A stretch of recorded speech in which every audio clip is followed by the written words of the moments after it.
Hello and welcome to the first episode of Panels and Bars of 2025. It's also the first episode in like a year, so sorry for the absence. I was doing stuff, I had a kid and other stuff. We'll get to that. Anyway, starting off this new year, as always in the world of geeky stuff, there is always something going on. And recently, Forbes posted an article basically detailing the fact that the state of Star Wars and the Disney universe seems to be in disarray. There's various projects which seem to be up in the air. The projects that are already being made, they don't really know what's going to happen with them. And there are movies that may or may not get released. So I thought that'd be a great place to start discussing the state of things. And I've got a guest with me who is probably the most qualified person. He hosts a fantastic podcast, Geeks of the Week. He is also one of the best lightsaber wielders you'll ever see. Elijah, thank you for coming on the show. Thanks for having me, man. That was a very humbling intro. So thank you so much. Only accurate. So as we saw in this Forbes report, I will link it in the description for everyone watching on YouTube, and I'll put it in the podcast as well. It seems like Disney is throwing a lot of the wall right now with Star Wars, and not much of it seems to be sticking. What do you think is the issue right now? It's hard to say. I think genuinely, without being like one of those people that generalize, I feel like Star Wars fans don't really know. Okay, no, there's a large section of Star Wars fans that don't know what they want from the studio per se. So it's like they're trialing out different things to try get as many fans back on board, as many fans, as many new fans to the franchise too. So like, you know, with the anime side, with Star Wars Visions, they have the animated stuff, they have the film stuff, they have I don't know, there's a lot they're trying out. And I think because a lot of the fans don't know exactly what they want, they're struggling to find something that satisfies everyone. And obviously a lot of these things require a lot of budget, for example, or Star Wars Visions, I think, as much as animated, I think also requires quite a lot of money. And, you know, so it's high risk, high reward, isn't it? But the reward isn't, they're not getting the reward. Exactly. And it's not looking good for them, to be honest. It's weird because the thing for me is I feel like Star Wars for so long, it was kind of like, just have a couple of people with lightsabers, have some good people, have some bad people, and it writes itself. And somehow Disney, the biggest studio in the world, is fumbling that like time and time again. And it's weird because I feel like there is no middle ground where they're just hitting it. It's either, so in my opinion, it's either like something like The Mandalorian, which I loved season 1, but I think it's gone downhill massively. Or it's the other things where it's like not even hit the mark. And when I mention The Mandalorian, I say, for me, what personally I think has made it go downhill is one of the things that was most appealing to me in the beginning of The Mandalorian, the way it was marketed was, this is a standalone tale that takes place in the universe. This is a kind of Western almost, and this is exploring something outside of the Skywalker saga. And it felt like, for me, the minute they saw there was any kind of traction with it, and they were getting a reaction from the fans online, it was like, oh, let's tie it into the Skywalker saga. And it's like, for me, it just feels like you have this expansive universe, all these planets, all these different kinds of creatures and people, and all these stories that could be told. And somehow you make the universe smaller again. It always ties back to Luke. And listen, I love Luke, I love Leia, I love those characters. But that story has been told. And I feel like it's not like Avengers where, like, I feel for Marvel now because you made people love Iron Man so much. How do you tell a story without him? How do you tell a story without Captain America? I understand that struggle. But the whole thing about Star Wars is that, like, anyone could be chosen. Anyone can make a difference. You don't have to have the Force. You just have to want to be a good person. You just have to want to change. You don't have to fight and stand up to evil. That's the message of it, essentially. And yet somehow, even though they've been telling us for decades that anyone can do it, it always seems to be Luke that does it. Yeah, so with that one, I think the issue is when something does so well, they'll always, obviously fan theories start popping up and like people try to tie stuff in, and that's why you need very good writers. If the writers aren't capable of tying a story in properly, that's where it starts to fall short. For example, with The Mandalorian, like you said, like season 1 was great. Season 2 was okay. But then season 2 was good as well. I like season 2. But I think season 2 is good, but it's not as strong as that debut. Like season 1 was near flawless in my opinion. Yeah, season 1 is flawless. But I think it's when like season 2 brought Luke in, they wanted to bank on that and bring in other, well, I'm gonna say extended universe characters, but technically are canon characters, so like Bo-Katan and the Siege of Mandalore, which are things that did well in animation and they did well before, and they're trying to bring those things back in to bring those fans back to the franchise. Because the Mandalorian brought in it wasn't like the same fans. It brought in a new age of fans, and then the fans that raved about it brought back the original fans. Yeah. And then those original fans were like, maybe you can bring in my favorite character, Luke Skywalker. Maybe bring in my favorite character, Ahsoka. I was one of the people that was like, when Ahsoka debuted in that season, I was like, yes, more. But it does require good writing. Yeah.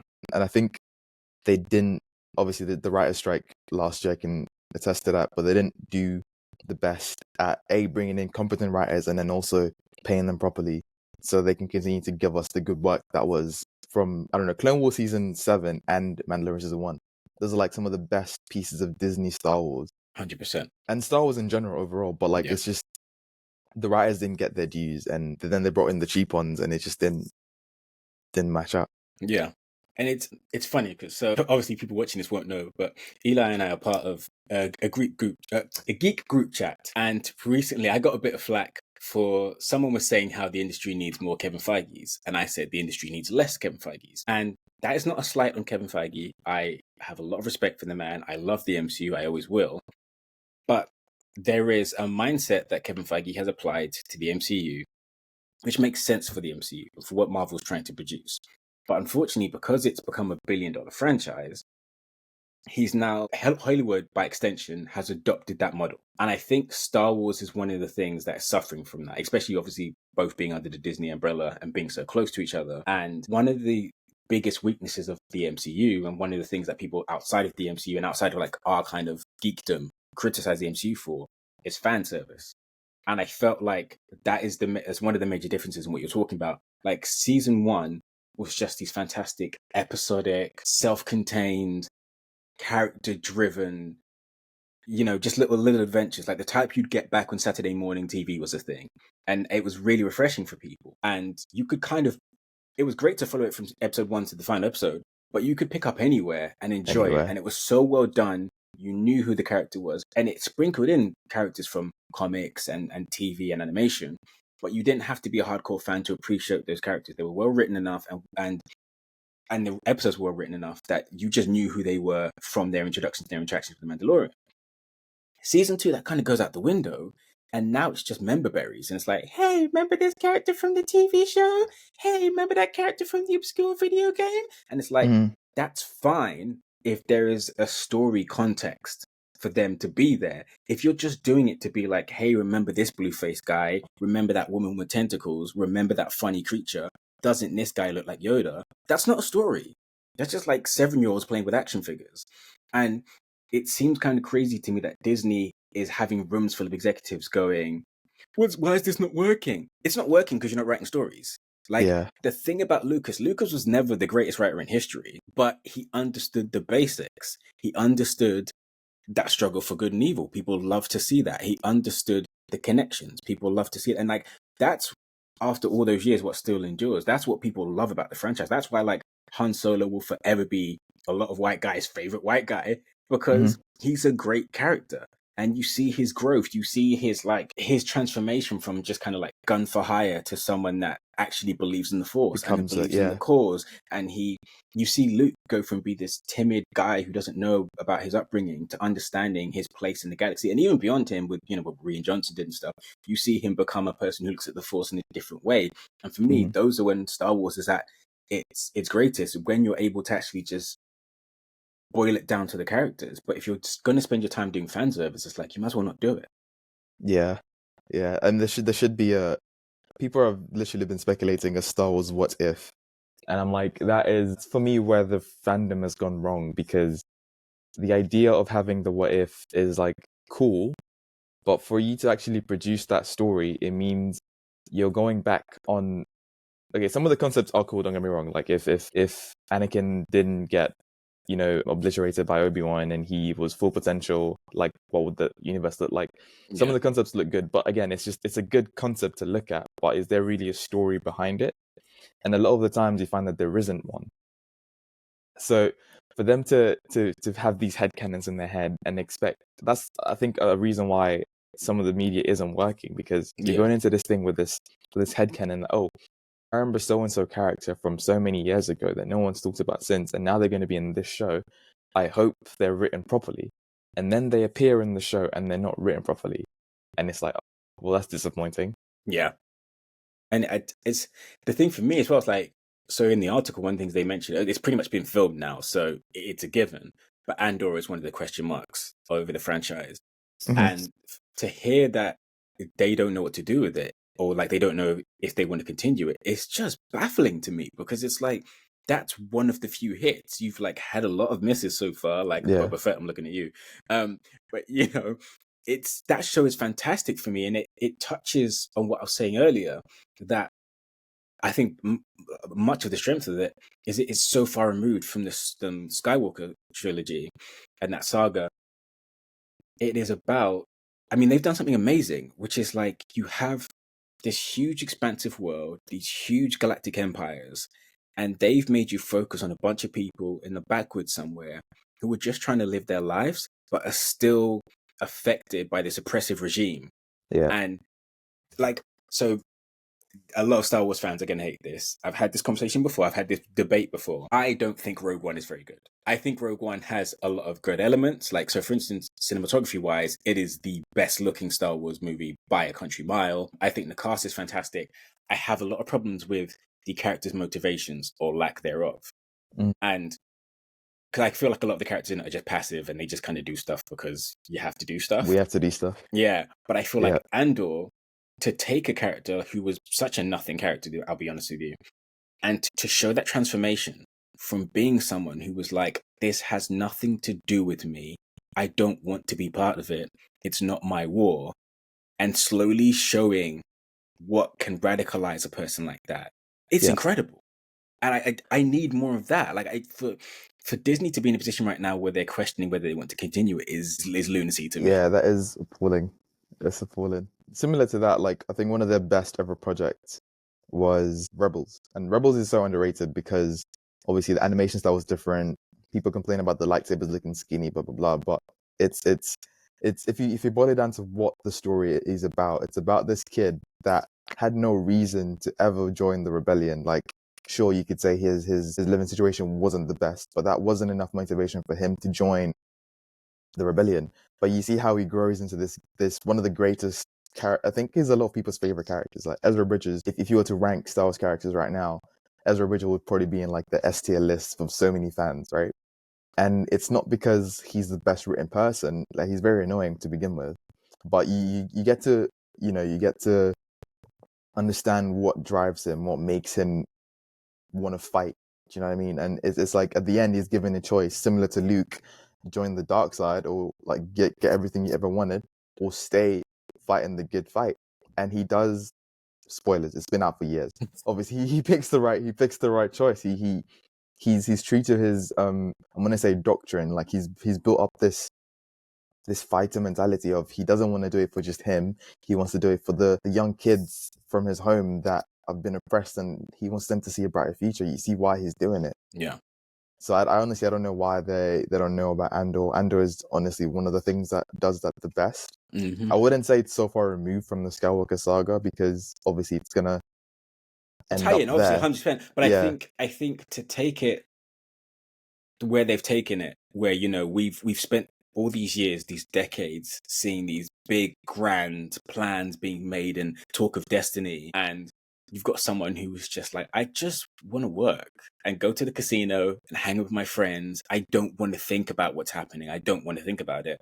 Hmm. And it's funny because the thing about Star Wars is like, wars is in the title, but there are so few elements of the traditional canon that feel militarized. And another thing I will give Rogue One is it's probably the first movie in the series that really feels like militaristic.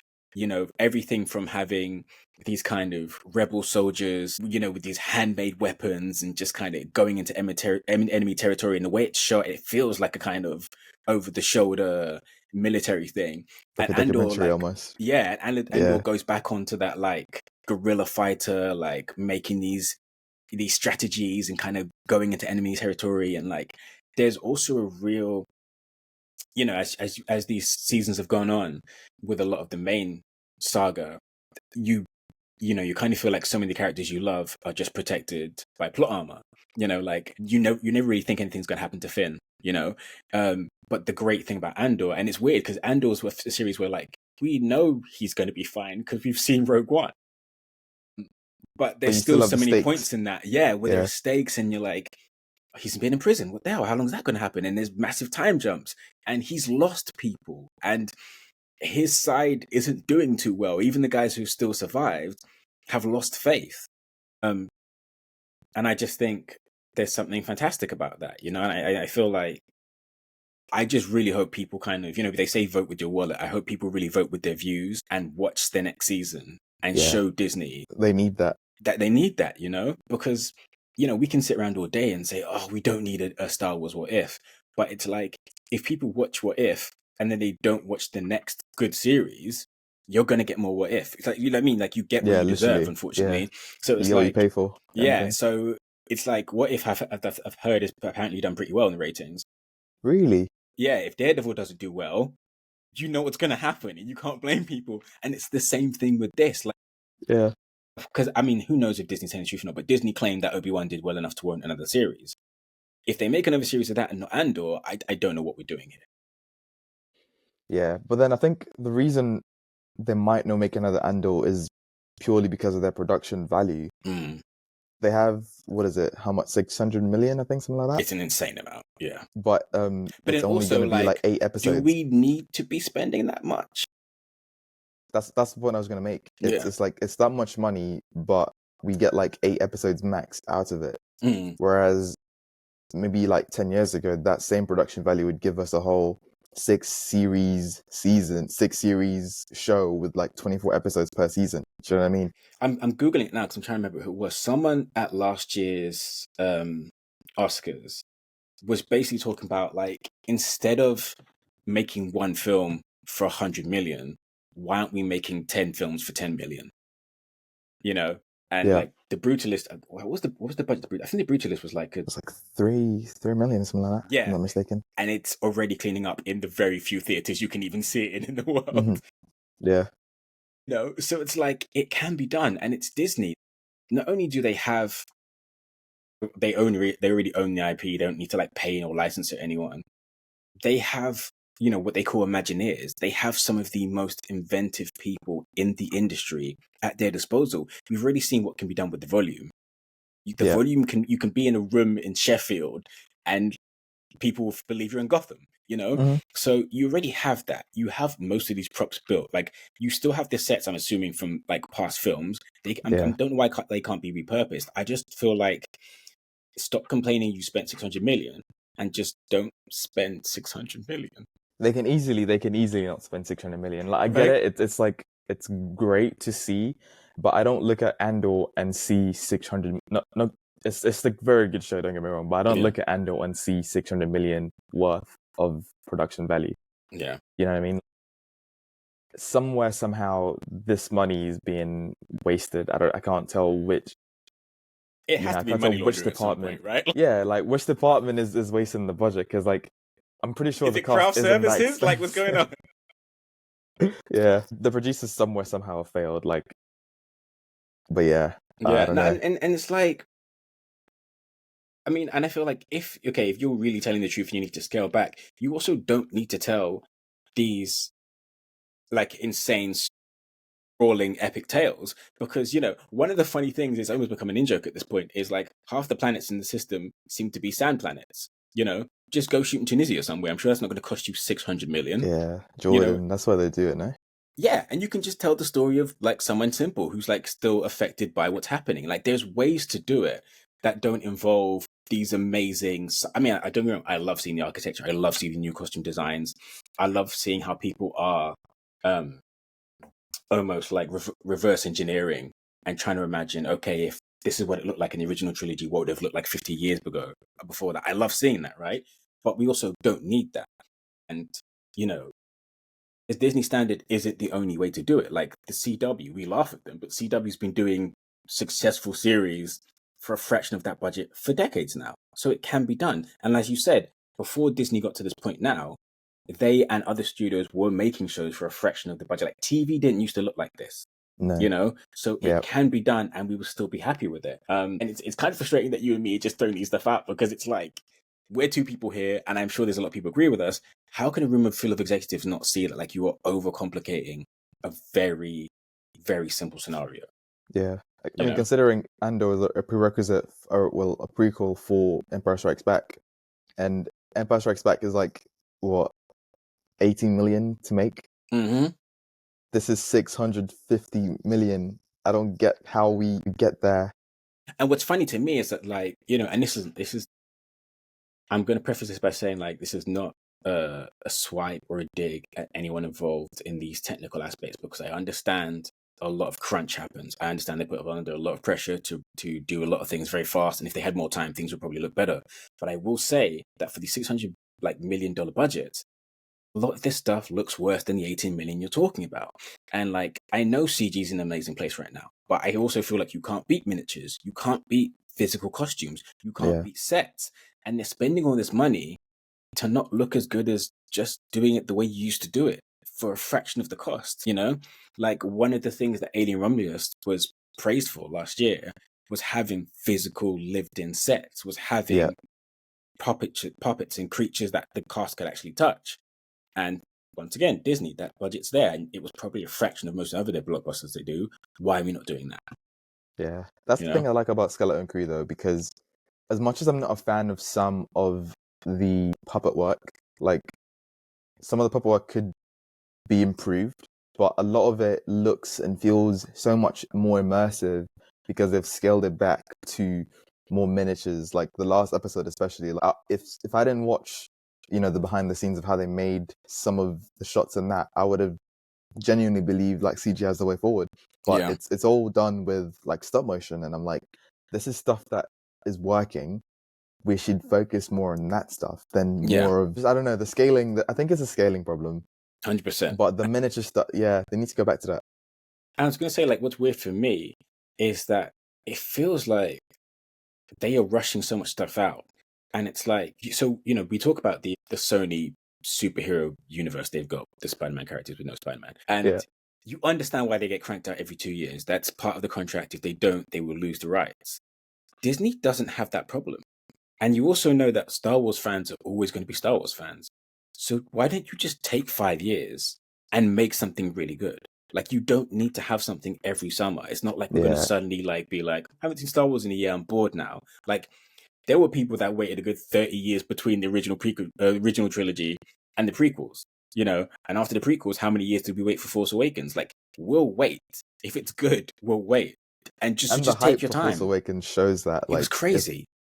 If it's good, people are going to wait for something good, and if they get something good, they're going to come back. Mm-hmm. But I don't know, this whole like every year thing, it works for some studios, it works for some IPs. I feel like for Star Wars, they definitely need to take it a step back. 100%. It's kind of, and it's funny because I feel like you can trace all of this back to Steve Jobs, and people are going to say that's crazy.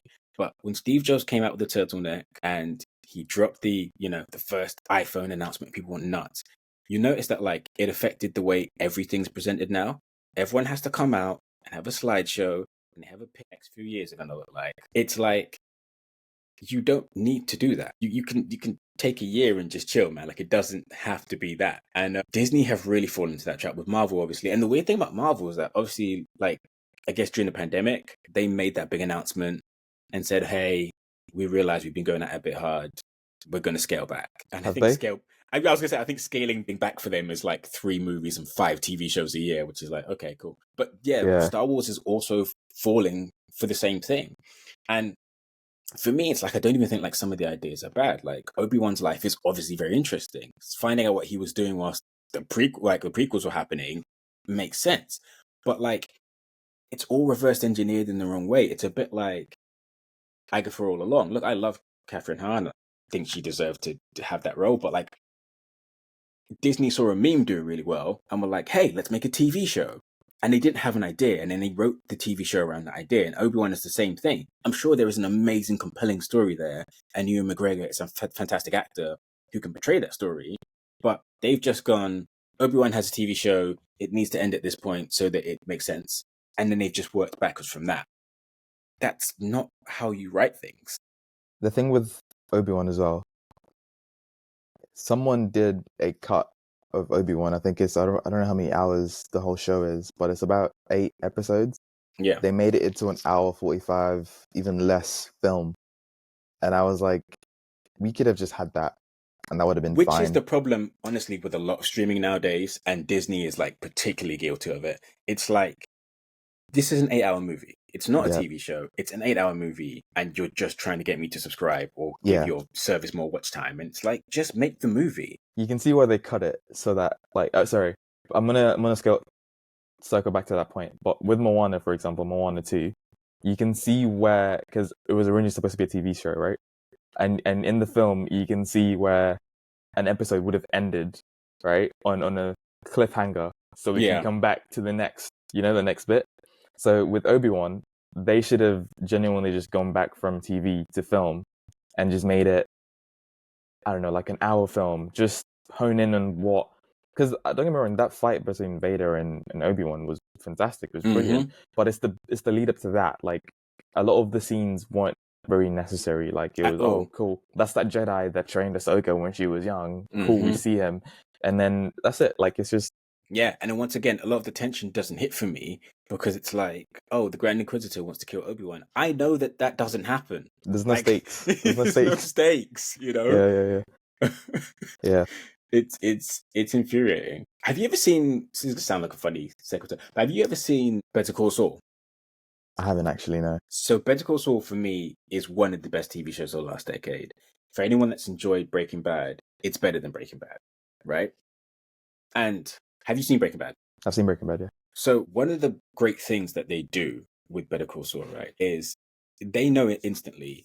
You can't play around with the tension of, will this happen to him, will that happen to him? We know exactly what happens to him. We've followed most of his journey through Breaking Bad. It's before he's in Breaking Bad? It's before he's in Breaking Bad. It's a prequel, cool. Right? And what they do is something I don't think I've ever seen any prequel do. So the first thing they do is every episode starts with him in present day. So after Breaking Bad ends, right? And then so that's the first part. And then in the series itself, they introduce a fantastic new character. And she's integral to his life, right? But we all know that we've never seen that character in Breaking Bad. So then the mystery becomes, because we know Saul so well, what does he do to make her leave? And that's what holds the show together. Because we love Saul and we know his adventures. But like I said, a lot of the tension that you would try and create in these prequels doesn't work on us because we know what happens to the characters. Because this new character is in this and not in the thing that follows it, we know something, he does either something stupid or something horrible happens to her. And that's what keeps you going. And the deeper you get into it and the more the relationship grows, the more you start to have this like feeling in the pit of your stomach and the more invested you are. And I think it's such a simple thing, but it's genius. And I also think it's the type of thing that could be applied to so many Star Wars stories, whether it's how did the character that we love become a certain way, or how did they end up in the position we meet them in the original trilogy. I think you can really tell amazing stories. Like, I did not like Solo at all, right? But the one thing I think that kind of worked for it is having it be a love story, right? Because by the time we meet, and listen, I always find Solo a funny movie because it's like, Harrison Ford was young when they made the original movies. So like, having a younger guy just doesn't, like, he's already young, like, you know, but like, he was, when you meet him in the original Lucasfilms, he's hardened, right? So I don't think I think the thing that's cool about Solo, about Han, is that like, he's mysterious anyway. That's why I don't really want to see his backstory explained, but I feel like if you did have to explain it, a smart thing to go into would be what would make a guy that hardened and so distrusting and so cynical. And that was the one thing I think that they kind of had a nugget of it, an idea of, but they didn't explore it. And the rest of it was just like, how did he get his name? Where did the jacket come from? Where did he meet Chewie? Like, I don't care about that stuff. You know? How did he get his name? Oh my days. It's like a list I'm compiling right now of like some of the worst reveals ever. That is, I think, like third. It's and really like top up there. one is Nick Fury's scar, bro. Like, But anyway, yeah, go on. Sorry. Yeah, but no, but like, yeah, you hit the nail on the head. It's like it's all these fan servicey things, and it's like, yeah, like so Nick Fury, you're gonna get a cheap chuckle in the cinema, right? But that could have also been an amazing war flashback or something that like fed into who that Yeah, character is, essentially, about his resilience and his inability to quit to trust and people as and well. to Like, trust people as well. Like, because I mean, if that amazing line of the last time I trusted someone, I lost an eye, if it turns out to be a space cat, what is the point of that line? And it's the same as Han, like that character who's so closed off and a character who takes so much convincing to join a rebellion against an actual oppressive regime. You have to think, wow, what would make him that cynical that he would need that much convincing to do this? And in that prequel, they really could have explored it. And like I said, they kind of yeah, they they did kind of like hint at it, but it's more like he's a swashbuckler adventurer, and it's like, oh, you had it and you dropped it, you know? that. I feel like it's more of the where the what if kind of comes in, because I think just before Solo, there was a comic that was released about Crimson Dawn and how basically what happens to Maul before Obi-Wan kills him, right? And how he leads Crimson Dawn and the formation of Crimson Dawn, which is stuff they tried to tie in the Book of Boba Fett and how that was formed, like the crime syndicates of this Star Wars underworld, right? So I think them trying to big that up and make it a whole thing, try to make the comic work, they tried to nugget that into the Solo story because it Mhm. thematically made the most sense to put it in that film. And that's where they went wrong, because they focused too much on who Drayden Voss was and not too much on how to make Solo the hardened criminal the hardened guy he becomes. Do you know what I mean? Yeah. And it's funny because I see how you hesitate with criminal, right? And that, no, because I love that, right? Because it segues really nicely into what I was going to say, which is like, so I feel like Han, he represents a big problem in the Disney era of Star Wars, right? Which is that we all know that like Han's probably not a good guy deep He's not a down. Like good he grows to become a good guy, but like he's probably killed a bunch of people, right? And so once you get to Mickey's house, you can't really embrace those elements of a guy who's constantly unaliving people. So Which the is thing for funny me, though, because the first ever thing we see Andor do is literally off someone that he's supposed to be trusting. yeah, So I don't exactly. know why with some things they go so hard into it, and then with some things they don't. And so the thing for me is like, I feel like if you can't have a Han who is the guy who we know who he is, surely Boba Fett is like the perfect vehicle for that. And then not only that, they go even further and they have him be a mob boss, like the Lord of the Underworld. And then by the end of it, he's like the best mayor in town and he wants everyone to be happy. It's like, what are you doing? Like, I know you have to sell action figures and Happy Meals, but like, Yeah, that yeah. could have been like this dark, gritty, like, essentially you had the chance to make Sopranos in space, and it Hmm. just became a Mandalorian clone and not a good one. Like, it's Yeah. telling when the best episodes in your series are the crossovers with the other TV show that you've Barely in it. Like the guy's not in the in the best episodes. you know? Yeah, yeah, yeah. And so, like, yeah, it's so what I wanted to ask, I mean, maybe putting you on the spot here, but like, if you get approached tomorrow by Catherine Kennedy, she's like, Eli, I need help. I need a real fan to like pitch something. What movie or TV show would you love to see? See, okay. So I'm not the biggest fan of the mystics of the Force and how the Force kind of works. Okay, I like how it's ambiguous and we don't really know what the Force actually does, Mm-hmm. right? But the thing I've learned to love about Ahsoka is the way they kind of explain the Force with, I'm going to call it the Force Trinity, like the Father, the Daughter, and the Son, but only from a perspective of Vader, Ahsoka, and a character we haven't seen in the films, but would be cool to explore is Starkiller. So a story around them. I don't know how they would make it. I don't know how it would make sense canonically or non-canonically, but just yeah, that kind of thing. It's so far-fetched considering what we just talked about. But Yeah. it's something that I know if there was You a know, good it's writer. what was God, this is so bad. It's so bad I can't even remember what it was called. What was the TV show they just had about the Jedi? Acolyte. Acolyte. Yeah, and the thing is, like, Acolyte on paper should have been like a slam dunk because I love how in the original trilogy and in the prequel trilogy, the Jedi are like this all-knowing, unquestionable force for good, and obviously there were shades of grey in the prequel trilogy. There was obviously like but I mean I think more of that came from the fact that much like in the real world, you have people who are like, hey, religion is the reason this thing's happening, and you have people that are like, no, science is the reason this thing's happening, and I like that there was that clash, right? But in most of Lucas's era, it was like you do not question the Jedi. The Jedi are force for good. The Sith are force for bad. And people like Rian Johnson kind of opened it up. And I know a lot of people don't like what he did with the trilogy, but I've really loved that element of actually, wait, what if actually they are? I'm not gonna say human beings because they're not all human beings, but what if they're actually just people who make decisions and also make mistakes, and they're not all knowing, and some of them are maybe using it for the wrong reasons, or maybe, much like in the real world, they're interpreting the text and the philosophies in their own way and not doing what's best for the galaxy. And I love that concept, right? And when the Acolyte came along, I was like, oh, is someone going to explore this? Is someone going to explore the grace parts of being a Jedi? Are they going to explore like the fact that they're fallible and the fact that they can make mistakes, but some of them are too entrenched in their ideas to see how they're hurting people? And a lot of it just kind of felt like, nope, we're just going to make the movie. It's going to be really cool for half an hour. And it's like, explore that, man. There's so much you can do with that concept. And there's even things like, obviously there's been bits in various parts of the franchise, but like, I want to talk about more like imposter Jedis, and people who were just kind of being con artists and using it for their own good. And then with a character like that, can you turn them around into someone who actually believes in the Force and repents for what they do? Or like, can you just have a charlatan that no one ever realizes they are, pretending to have the Force? Like, there's so much you can do with the concept of Jedi. I don't think it is just like black and white, but I feel like they never do anything with it, and it's such an interesting concept.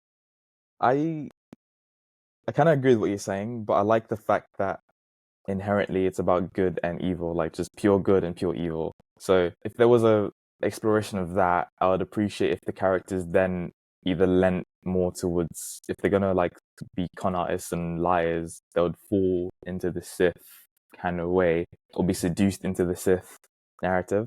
But I like how, like at face value, it's just the good guys have the really colorful lightsabers. The bad guys have just the bright red And Mace has a purple one. Yeah, do you know what I mean? So it's just for me, that's why I love Star Wars. It's like you can tell who's a good guy, who's a bad guy. Like, yeah, it just makes it simple. No, I appreciate that. But okay, yeah, they're the perfect guys for that kind of story. Or even the Russo, like, don't get me wrong, the Russo brothers could do not the comedic aspect, but they would blend the comedy and the action quite well.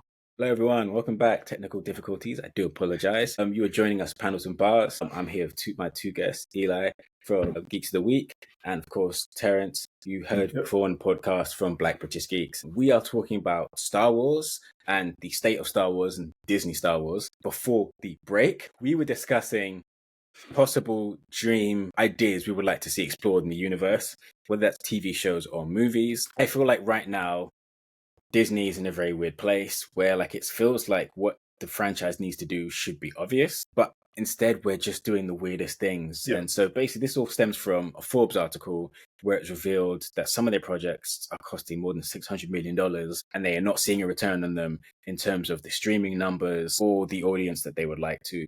And, I think Eli and I have come to the same conclusions that like Star Wars is very easy. Yeah. I don't understand why they're not getting it right. And it's funny. So like one video I'm going to hopefully be dropping on the channel soon is, I don't know if either of you saw this, but it looks like the next James Bond might not happen for a while. And the reason why is because, like many studios, Amazon have seen the success Marvel have had, and they want to have an extended universe. And Barbara Broccoli, who is the current rights owner, she inherited from her father, has said that is very stupid. Just make James Bond movies. They want to do spin-offs. And here's the thing, right? I understand when people say, I don't want a James Bond spin-off, because no one wants, Q Origins or like a de-aged Judi Dench playing M when she was younger, right? Like no one wants that. Okay, I get that. But I also think, and it's one of the things I'm going to explore in the video, there are things you can do in that universe that expand and also enhance the character. So one of the things I'm proposing is you could actually have a TV show following the other 00 agents. Yeah, that's actually. right? I think that's a Like, good and I think that's just a simple idea. And this is the same thing with Star Wars. It's like for them, it seems to be all or nothing. So it's either this thing is really deeply entrenched in the Skywalker saga, or it has nothing to do with the Skywalker saga, but like it's so far removed that it doesn't even feel like Star Wars. And it's like there is a nice middle ground. Like for me, I personally feel that Andor is that middle ground. Like you said, it is tied in the way, but I Yeah. feel like that's it, right? And it's a weird thing where like there's also another side of it where like Force Awakens was everywhere. It was on every box of cereal. It was on every bus. It was sponsoring every YouTube video. You know what I mean? Like, and it did well.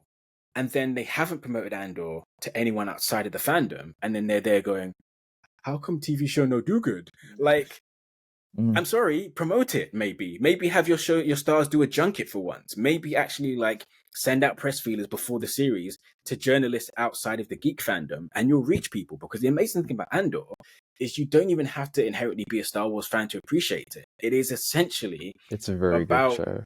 being caught in the turmoil of a situation like that and reflecting on yourself and who you want to be. You know, and like I said, I've gushed about this show enough, but like he is a character who essentially was very one-dimensional in his debut in Rogue One. And within like a couple of episodes of season one, you really get a feel for who this guy is. You feel for him, like you want to see him win and you want to see him become the person we know he's eventually going to become. It's not just a given he's going to become that person. He stumbles along that way.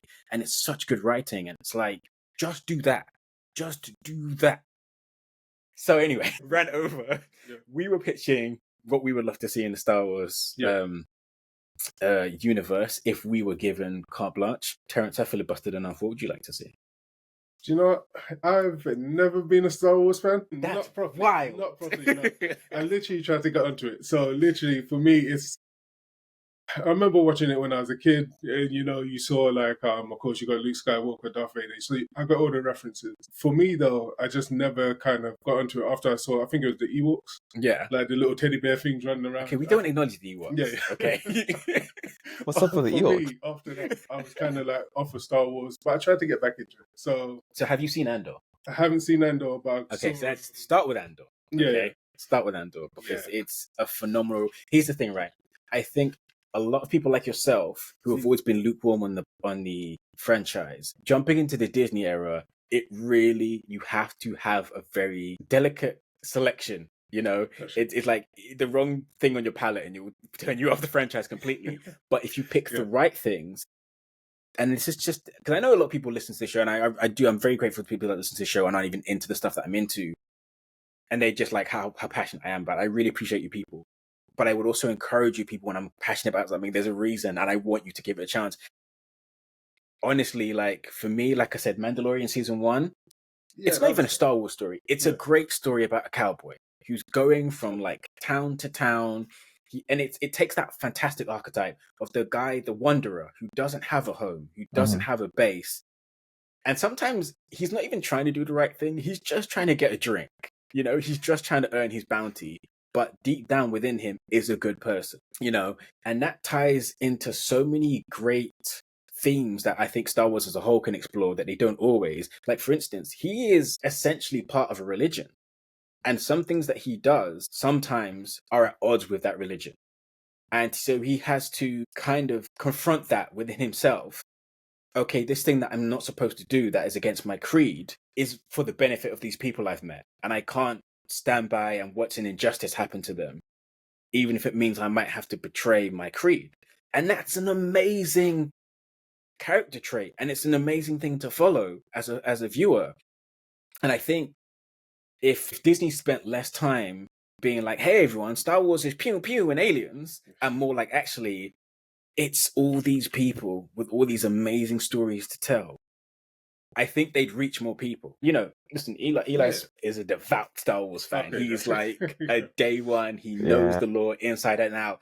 And he represents, I think, a big portion of the franchise who know how they like their Star Wars to look, right? But I think that what differentiates you, Eli, from a lot of people I've met is that you are willing to try something else. And I think this is where Disney is stuck.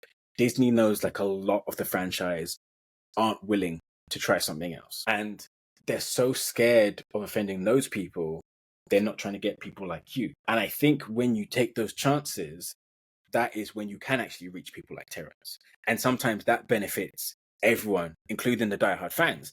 And I'll jump to another franchise. For so long, and people kind of forget this because they were good years, but there were years with the Marvel franchise, right? Where Iron Man had made $1 billion. They were like, we're not doing anything else, okay? This is the formula from now on, right? We have quips and we have needle drops, and someone goes, that didn't just happen. You know, like it was that over and over again, right? Mhm. And then James Gunn came in. James Gunn, a big Star Wars fan, and was like, hey, what if we made a space opera, right? And Guardians got a lot of people who weren't previously into the MCU because it's a superhero film that doesn't look like a superhero film. It looks like what George Lucas was influenced by. It is that lone wanderer in space. He doesn't have a home. He doesn't have a family. He's kind of a scoundrel, but he meets the right people, becomes the person he's supposed to be, has a found family, and he grows. Right? And they got, like, Guardians is now one of the most respected parts of that franchise, right? And they got that way from taking a chance and trying to reach people beyond the franchise. And I feel like Star Wars can do the same thing, but you have to take that chance. And like Andor has to succeed and other things have to succeed for Disney to realize that. But I think it's there. It's, for me, I mean, it's never going to die anyway because a $1 billion franchise can't die. But I think creatively, I don't even think it's achieved its best years yet. I think there is so much you can do with it. You know, the funny thing about it, right, is it's a franchise who, like, it was built by Lucas, who was not the best storyteller and not the best writer. You know, like, this is the man that wrote the line, I hate sand, it's coarse and it gets everywhere. Like, he's not a great writer, okay? So, but what I'm saying is, like, if someone like him, who is not a great writer, can create this thing that is beloved by people all over the world. People have it tattooed in their skin. People name their kids after it. People save up insane amounts of money to go and stay in a hotel themed after it. People buy lightsabers. People go to lightsaber academies. You know what I mean? If you can create something that resonates with this many people, imagine what the caliber of writers we have today can do if they're given free reign. Because the themes are there. Like you said, if you want to take it at face value, it is just a story of good versus evil. And even with that, there is so much you can do. You know what I mean? Like, my favorite character in all of geekdom is Spider-Man, right? And he represents the ultimate what is good and what is bad and what can happen when good people don't do the thing they're supposed to do. And he's been around since the 60s, but we will always tell stories about him. My kids will read stories about him, and their kids will read stories about him because it resonates with people. Yeah. I always say there is no, I mean, I didn't invent the phrase, but, you know, there is no bad characters, only bad writers, right? And I think this is the flux that Disney is at right now. They've got a bunch of amazing characters. They just don't have a bunch of amazing writers. And if they can figure out a way out of that hole, Star Wars is saved. Yeah, no, I think you're right. I think for me, what put me off was not Mandalorian. What's that other one with the Boba Fett? Yeah, Boba Fett. We were just discussing that. Just threw me right off. I'm just like, why did I waste my time? And I spent a whole, like, how many hours watching this thing? I was just like, I'm done. It's literally like that meme. I'm done. I'm just finished. Yeah, I just had to get out. And it's a shame because listen, I actually like that actor a lot. I like that actor. I love that character, and I think once again, it's a symptom of a much bigger problem that maybe we'll discuss another day, which is that, like, it's I'm kind of calling it the MCUification of everything, right? But sometimes a character like Boba Fett, who doesn't talk and just comes and kills stuff for money, is cool because he doesn't talk and just comes and kills stuff for money. Like, I don't need to know how he got that specific scratch in his helmet. I don't need to know why his rocket doesn't work right. It just doesn't work right, you know? And it's like, so I'll take Logan for an example. Logan is, as we all agree, probably Hugh Jackman's best performance and one of the best portrayals of that character, right? Yeah. And it is just about the core of that character, what we love about him, what works about the character, and what drives the story forward. Now, Hugh Jackman's probably worst portrayal is Wolverine Origins. And a big part of that is that there is a 15-minute sequence where he meets a couple who give him the same jacket he has in X-Men 1. Only there's an explosion and he loses the jacket. So it's not even the same jacket. So why do we spend 15 minutes on it? Do you know, I didn't even notice that. It's not the same jacket. Yeah. He ends that scene in his vest. Yeah. Why did they spend 15 minutes on it? It doesn't make any sense. Why did they explain it? Style of the jacket. It's not the same jacket. It's not even the same jacket. Yeah, And bro. this is the problem that we're in now, right? That like you need to explore what makes Boba Fett Boba Fett. He's Boba Fett. That's it. The thing is, though, they already did that. They explored what made Boba Fett in Clone Wars Season 5, I think. There's a whole arc just about Boba Fett. And it's beautifully told. It's so good. Everything that they cover in the animated series about the clones and their memories and seeing Jango and having that identity crisis were like, that's you, but that's your father. Like, fantastic. Yeah. You don't need to elaborate on so it. Good. It's done. Like, that show should have just been about... No, to be fair, I did like the Fennec Shand stuff. I feel like it was a good way to bring Fennec Shand into it, but then and also to kind of, I guess, for lack of a better word, to humanize the Tusken Raiders, because for most of Star Wars, we just know them to be these annoying things that pop up, you know, but they actually gave them a story. I'll give you that. Yeah, they did. But anything outside, like literally after episode 3, when I think he leaves them, and then he's like actually the mayor now, that just, the writing just goes downhill. Like, it's just, 100%. It's not great. It's not the Boba Fett that, not to be one of those fans, but it's not the Boba Fett that we know. Boba Fett. Yeah, 100%. You know what I mean? And also, whilst we're talking about, so like you said, after episodes, because I actually, one thing I'll say is the first 3 episodes look fantastic. After that, right, if they're telling me that cost 100 million, because it's just a set. That's just a set somewhere. He never leaves that city. Yeah. If they're telling me that cost, like, you are money laundering, Disney. I'm sorry. You are 100% money laundering, because it's like, what are you spending the money on? Yeah, literally. Nothing happens in that show. They're in that one town for like 2 seasons. Or 1 season. It feels like 2 seasons. Yeah. Eli, thank you so much for coming on the show. Of course. Thanks for having me, man. I don't know where Star Wars goes from here. If you have any ideas, please let us know. I'm going to put all our details in there so you can tweet, Instagram any of us. I just joined Blue Sky Social as well because I'm trying to get off Elon Musk's hellhole. So holler at me there. Yeah, but before we go, guys, whenever we finish, I always ask people what's really good. And so that is essentially, what media have you been consuming, whether that's movies, games, TV shows, music. Eli, we'll start with you. What's really good? I'm going to shout out James Gunn once more with Cruiser Commandos. I think he's, once again, done a great job about bringing a ragtag group of people that shouldn't really work together, shouldn't be in the same room as each other, but he makes them make sense in that room. The story behind each individual character as well, and how it ensembles together to make this team. I can see why he's already personally greenlit season 2. Obviously, we're not talking about why he's done that.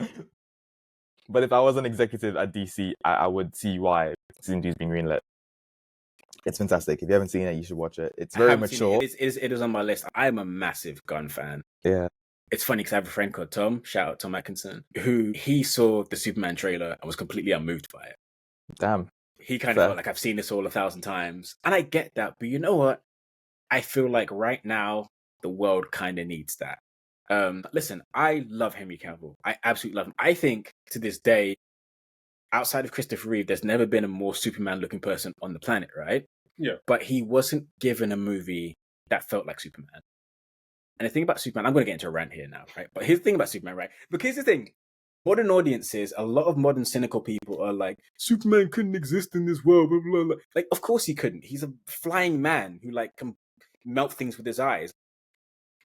If you're going to be that invested in what he could do, then be invested in the idea that a man could be just that good and just want the best for humanity and want to inspire people. And I think, like, you can say there's nothing cool about it. Yeah, he's corny. He's the corniest person on the planet. But, like, he's also what everyone should aspire to. And he's what every hero should aspire to. And I don't think there's anything wrong with telling that story. Like, if you want to be cynical, especially in DC, you have an overabundance of characters to pick from. Like, his best friend is literally the darkest person on the planet. My parents were killed and now I take in orphans with me and we beat up criminals. Like, that guy exists, right? There's 3 different versions of him and they're all dark and horrible, right?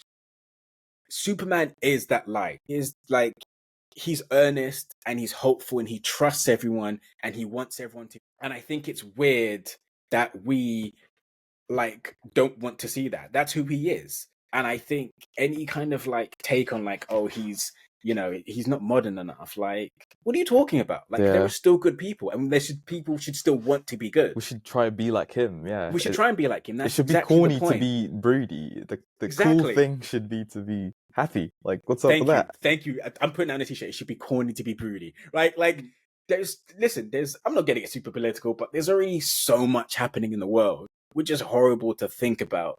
To have a symbol like that, who also flies around with his best friend dog, by the way. Listen, like Gunn just gets it. So that was my very long-winded way of saying like Gunn just gets it. He gets it. And I don't think he's missed yet. Like, for all the people that are watching, if you've never seen Super, watch Super. That's one of the most underrated films ever. He's fantastic. The belief and understanding he has in these characters, I think I can't see any of these being misses yet. Like, I feel like some of them probably aren't going to cross over to like a mainstream audience in the way they should. But I think in terms of their quality, like for me, The Suicide Squad is one of the best comic book films of the past decade. Like, it's insane that it's not talked about more. Like, every element of it. It's gorgeous looking. It's well paced. It's funny. The direction is fantastic. You could tell it's a film where they let the special effects crew just have time. Like, it feels lived in. Like, the costumes are fantastic. I could just turn this into the James Gunn show. It's got the most comic villain there could be. Like, Starro being the villain is insane, right? Yeah, no, like, and the fact that we'd be getting Brainiac and everything, like, dude, like, bring on James Gunn. I just hope people go out and support it, because it's one of those things. Not only will it be good for James Gunn and his studio, but it will then hopefully have a knock-on effect where studios realize you don't have to be afraid of the source material. Like, big, bright, colorful, fun stuff is why we all got into this stuff in the first place, and we want more of it, you know? And Marvel, they seem to kind of be shying away from that. One of the big problems I've always had with the MCU is like, for instance, the jokes were like, my name's Doctor Strange. Oh, we're using our made up names. Like, there's this weird thing with the MCU, like, wants to laugh at its audience and is almost ashamed of how goofy these things are. We know they're goofy. We know that a man who like is an octopus is goofy, right? Yeah. Let's just enjoy it. Like, we're not too cool to enjoy this stuff, right? Lean into it and enjoy it. So, food, a fantastic recommendation. Anything else? Other than that, I would say obviously Day of the Jackal. I don't know if people have been saying that, but that's another brilliant adaptation from I went back and watched the film. The film isn't as good, but you can see why it was made, and you can see why the show just amplifies it that much more. But yeah, Day of the Jackal and Creature Commandos. So, do you think about it? Yeah, I need okay. So I just watched Nosferatu. And a lot of the people that we're in the group with, they got to go to press screening, so they've seen it a while ago and they've been sitting on it. None of them told me how much of a banger it was. I mean, like, I'm a big Eggers fan anyway. But man, like, everything I'm going to say, you've already heard it already. Like, it's gorgeous. Everyone in it acts their backside off. The funny thing is, the one negative review I'd seen was about Aaron Taylor-Johnson. And I think this might be his best performance. He's fantastic in it. Yeah, he's good. I loved all of it. I had like one minor quibble, and that's just me being well, actually. And that is that, like, if it's based in Germany, why does everyone have English accents? That's the only problem I had with it. But it's a minor quibble. Like, it's one of the most stunning films I've ever seen. Like, everything from the staging to the costumes to the set design. The editing's just beautiful. The sound design is like, if it's not nominated for an Oscar, I might personally go to Hollywood and hurt some people, but just phenomenal. And yeah, just to see in this day and age when like CGI has been thrown at everything, and I should actually correct myself, bad CGI has been thrown at everything, to see a film where the crew have taken the time to make tangible things, to build tangible things, it's just phenomenal. And I love the fact that Eggers has been given this much money to do it. I love the fact it's already made double its budget back, and I hope this is an indication to more studios that audiences will turn up for these things. They will turn up for horror, which a lot of studios don't seem to believe they will. They will turn up for low budget movies, which a lot of studios don't believe they will. And they will turn up for really intricate scripts, really well acted. I think like we're slowly, hopefully entering this age where studios are starting to have more faith in their audience again, because for a long time, a lot of the big studios have been insulting the intelligence of their audience. Big time. And it's like, listen, no disrespect to Vin Diesel, but like, I don't think anyone needs to see the Fast and Furious 20. We want to see new things. We want to see things we haven't seen in a while. And everyone in the cinema I was in when they left, they were talking. You could hear them talking to each other, like, that was fantastic. I want to see it again. So many people were just like close to clapping, and it's man, I can't rave about that enough. So yeah, Nosferatu is my pick. And this is like not really, I guess, something people will get into unless they're into it already. But WWE is on Netflix, and they had their premiere episode this morning. It's so fucking good. It was so good. I'm after jump it. If you were a fan of the product and you left it for a while, it's back, and it was so good. The Rock came back, and like for the people that don't know, in the storyline, The Rock's been a villain for a while. But I think because he's Dwayne Johnson and he likes being liked, he kind of forgot that he was a villain, and he was just being really nice. So he came back and hosted it. The Undertaker came back for a bit. No way. Hulk Hogan came back, and he got booed mercilessly. It was amazing. I'm coming back. I'm back. I'm so back. And like, I'm not even spoiling the best parts of it. It was like so good. Hulk Hogan got booed out of the building, which was just like, damn. And then like Roman Reigns, who is possibly the biggest star in wrestling at the moment, opened the show. Like, that's how much of a statement that they were trying to make. He wasn't the headliner. His match was the opening match. Yeah, and they were just like loads of great cameos, nods to the past, but kind of letting you know, like, this is different now. Things are going to change. And what was really hilarious was that, like, for the past few years, like, the crowds at these shows have been super foul-mouthed. But because it's on, like, the USA Network, they've dubbed over the crowds. You don't hear it. But because it's on Netflix and it was broadcast live, like, half an hour into it, they just started, like, telling one of the wrestlers, fuck you. Like, and just kept chanting it ridiculously. And so, like, yeah, it's just great. The production value was, like, super cinematic, and it was just fun and didn't take itself too seriously. So, yeah, if you've been away from wrestling for a while, do get into it. Like, it's amazing. And yeah, so like Raw, SmackDown, and NXT are all going to be on Netflix from now on. So like, you'll be able to watch them live like I did, but you'll get no sleep. Or you can just like circle back and watch them because they're going to get queued afterwards. And that's my pick. My pick would be Squid Game. Season 2? Yeah, season 2. So for me, I enjoyed it. I'm not going to say anything about it. Don't want to give anything away, but I really think it started off really strong ago. So for me, it's still one of my favorite shows. That, and of course, like Alice in Borderland. And okay, I've heard of that. I've heard of that. It's like it's a Japanese show. Okay. So this one, I think, it's kind of similar to Squid Game, but slightly different. Okay, it's good. But it's kind of similar. That's going on the list. Like play games and go forward. For me, those two are like my major picks just to watch if you haven't seen them. I think Alice in Borderland is meant to have another season coming up, and it's basically based on a comic book, but the third season is going to be completely independent. Okay. So I wonder if they're going to be able to pull it off. And it has taken a long time. It's been like about a year and a half since they've been trying to get it working again. But at the moment, it seems like it's going to be put back onto Netflix. So definitely keeping an eye out for those two things. And this year, yeah, Squid Game. I'm definitely looking for. Interesting. So like we'll talk about this off air. I had thoughts about Squid Game. I got thoughts as well. That's why I said I'm not going to say too much. But yeah. I mean, I have complicated thoughts about Squid Game in general because for a thing that's supposed to be critiquing capitalism and our relationship with it, bro, it's become one of the biggest franchises on the planet. I don't know if you saw in my story. I shared it this morning on my Instagram. They're doing a partnership with Domino's, and I just kind of feel like, what are we doing here, people? You seen the adverts as well? It's just, just... I mean, what are we doing? Yeah, I mean, we'll get into it another day. The partnership with Just Eat, initially, that already, I was like, oh, okay, cool. Like, have we not seen episode 1? Right? You know, I mean, and here's the thing, like, when you see people like Mr. Beast doing it, he's Mr. Beast. I don't expect him to get it, right? But from the fact that this anti-capitalist message has now been turned into like a game show and you can get Funko Pops, it just feels really dystopian. But I think it's perfect. I think it works well with the show. I know, but here's the thing, right? I don't think they're trying to be clever and ironic. I just think they want money. You know, they definitely want money. Like, it's like, you know, so for instance, I don't know if you've ever seen the Fight Club soundtrack, but the Fight Club soundtrack is amazing because basically, do you remember back in the day, you'd have like a kind of tear off packaging for certain things. Yeah. So the Fight Club packaging has this amazing, gorgeous thing, right? But you have to tear it open to get to the vinyl. And the message behind it is you have to destroy something beautiful to get what you want. Right? So that ties into the themes of the movie. You know, that ties into like, oh, look, you can't like our movie and also be into commercial capitalism and commercial things. You're going to have to pick one. Right? If you want the soundtrack and you want to listen to it, you're going to have to destroy this beautiful packaging, right? it's hypocritical because they're still taking my money. Yeah, but yeah, at yeah. least there's some thought put behind it. There's no thought in the Funko Pop. Yeah, They just want my money. That's another rant for another day. Everyone, thank you so much for watching. Eli, where can people find you? I'm on Instagram, TikTok. Soon Blue Sky is a Blue Sky. Yeah, I'll soon be Blue Amazing. Sky. But yeah, Instagram, Amazing, cool. TikTok is the main.